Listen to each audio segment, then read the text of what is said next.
Hello, our topic is group presentations.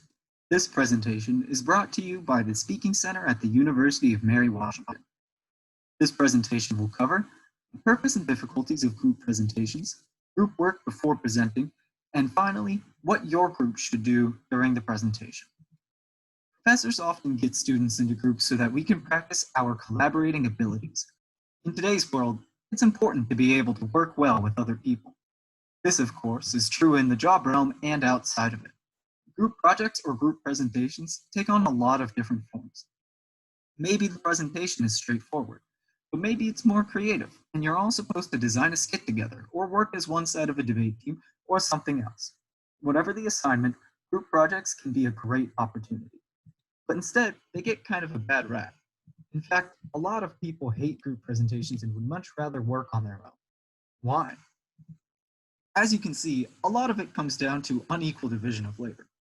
Some group members do, or feel that they do, more of the work compared to others. This lack of effort creates resentment and makes accurate grading difficult. Another problem is poor communication. Group members don't know what they're doing and may worry about feeling stupid, or they don't care enough to ask for clarification. Sometimes there could be arguing if different people disagree about what direction they want to take their presentation in. If you're having any of these problems, don't freak out. Remember that these are all natural symptoms of getting along with other people, and there are ways to work through them. Let's talk about it. The most crucial part of any group work actually takes place before the presentation in the very first few moments of meeting each other. It's in this time that your brain creates impressions of your group members and expectations of outcomes. So try not to waste too much time. Go around and introduce yourselves. Make sure you're paying attention to remembering names. It can be embarrassing and harder to work with someone if you forget. At this point, you should also get each other's contact information. Phone number, email, GroupMe, or Facebook may all be appropriate to keep in contact with each other about the assignment. Then start planning. Be as clear as possible. The only way to defeat communication problems is with good communication. It might be appropriate to select a designated person as leader. Then, together, discuss and make decisions collectively about how to break the presentation topics or tasks down into individual assignments. If you have a 4-person presentation on Costa Rica, for example, maybe one person talks about its geography, one talks about its art, another covers the economy, and the last person's topic is Costa Rican environmental problems. Check in with each other to see that there's agreement and not just one person that's taking over and deciding everything. Create actual set deadlines for when group members should have their assigned section drafted or completed. For the most possible clarity, make sure someone is writing this all down. Maybe create a spreadsheet. I highly recommend scheduling a time for you to all meet again before the final project is due. This can be for anything you need, of course, but it's especially wonderful if you can practice running your presentation in person altogether. I can't overstate how useful this is. It will make the final product look that much smoother, prevent any last-minute misunderstandings, and avoid topic overlap. Doodle polls are a useful resource when deciding a meeting time that works with everyone's schedule. Google Slides or Google Docs are also helpful tools for online collaboration. When members put their work there, everyone in the group can see it and make suggestions accordingly. With clear expectations, Google Docs, and each other's contact information, it's much easier to hold everyone accountable if someone isn't doing their fair share of the work.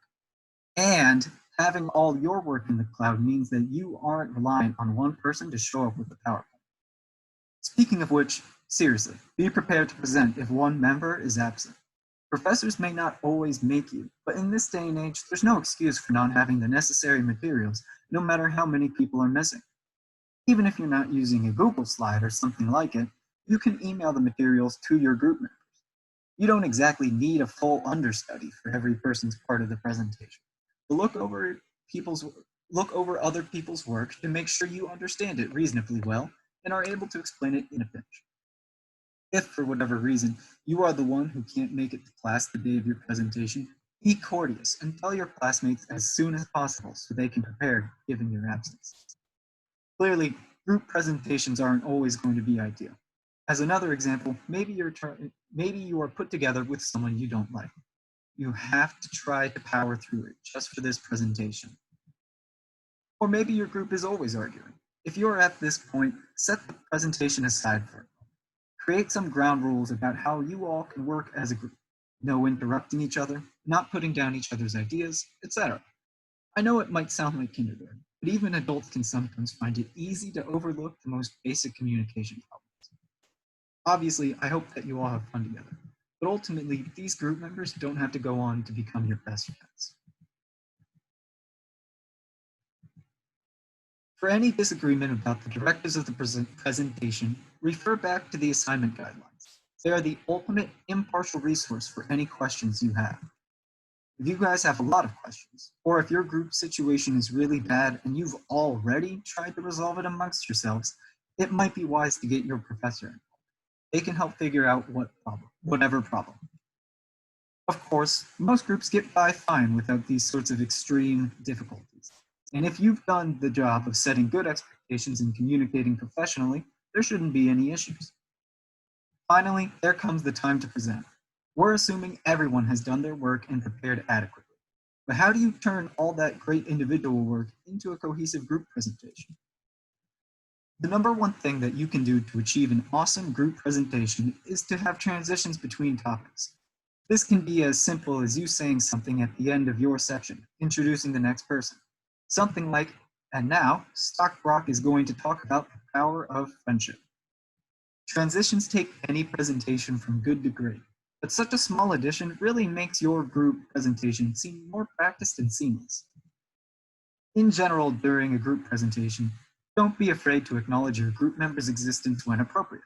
Professionalism is important, but not the point of being robotic and ignoring each other. In the beginning, you can all introduce yourselves or have one person introduce you. If your idea relates back to what someone else had said previously, don't be afraid to make that callback. For example, like Stock Brock had mentioned, teamwork really is what's going to work.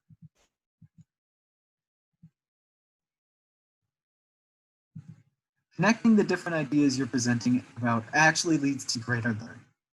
And lastly, and perhaps most basically, keep in mind that when your group member is presenting, you are still presenting. Too many times, as soon as one person's part of the presentation is over, they completely zone out. They check their phone, look all around the room, and just generally seem bored. Don't do that.